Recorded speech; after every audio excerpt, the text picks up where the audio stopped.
What is taqwa? This is a question that the Amir al-Mu'mineen Amr radiyallahu anhu, he asked one of the companions, Ubay bin Ka'ab, one of the most knowledgeable companions in the matters of deen and Quran, and he said, Ya Ubay, what is taqwa? Explain to me what taqwa is. So Ubay said, Ya Amir al-Mu'mineen, have you ever taken a thorny path? And Amr said, yes. He said, what did you do? He said, I raised my garment and I was very careful as I walked through that path not to hit any thorns that would not prick me. He said, this is taqwa. Some of you may not have taken a thorny path, but let me give you another example which I'm sure you can understand and relate to. You're driving in a car, and if you haven't driven before, you're a passenger in the car, and you get to a safety camera, one of those red light cameras. It's a school zone, 40. What do? You slow down.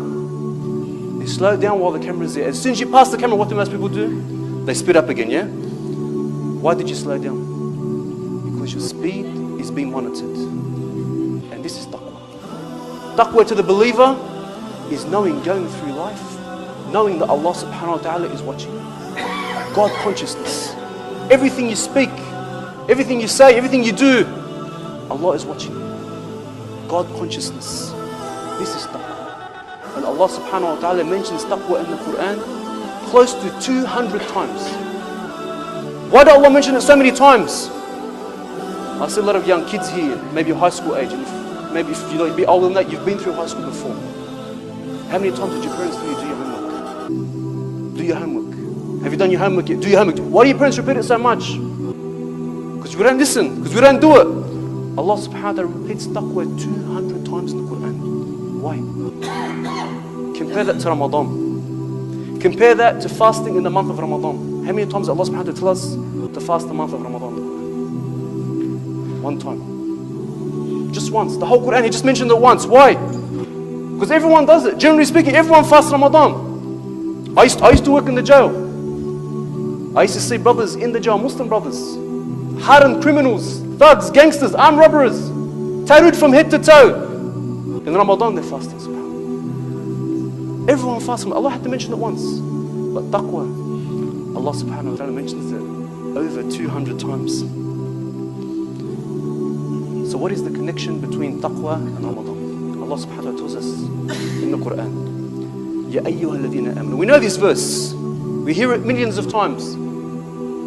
كُتِبَ عَلَيْكُمُ الصِّيَامُ كَمَا كُتِبَ عَلَى الَّذِينَ مِنْ قَبْلِكُمْ. Fasting has been prescribed upon you as it was prescribed upon those before you. Why? So that you may attain taqwa. لَعَلَّكُمْ تَتَّقُونَ. So what is the connection between fasting and taqwa?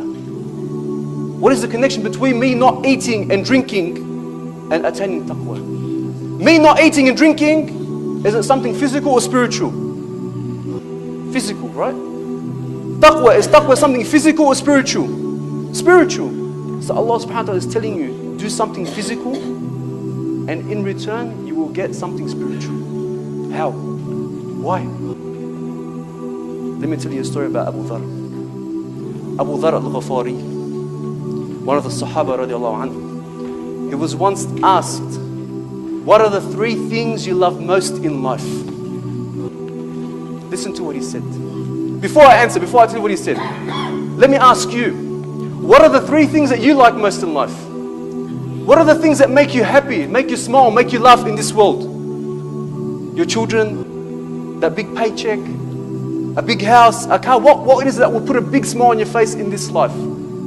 Think about what you would answer. They asked Abu Dhar, what is it that you love most in this life? He said, أُحِبُّ الْمَرَض وَالْجُوعِ وَالْمَوْتِ. I love sickness and hunger and death. So they asked him why. He goes, إِذَا مَرِدْت خَفَّ ذَنْبِي وَإِذَا جِعْتْ رَقَّ قَلْبِي وَإِذَا مِتْ لَقِيتُ رَبِّي. He said, if I get sick, my sins fall off. And if I get hungry, my heart becomes closer to Allah. And if I die, I meet my Creator. لا إله إلا الله لا إله إلا الله لا إله إلا الله ما لنا رب سواه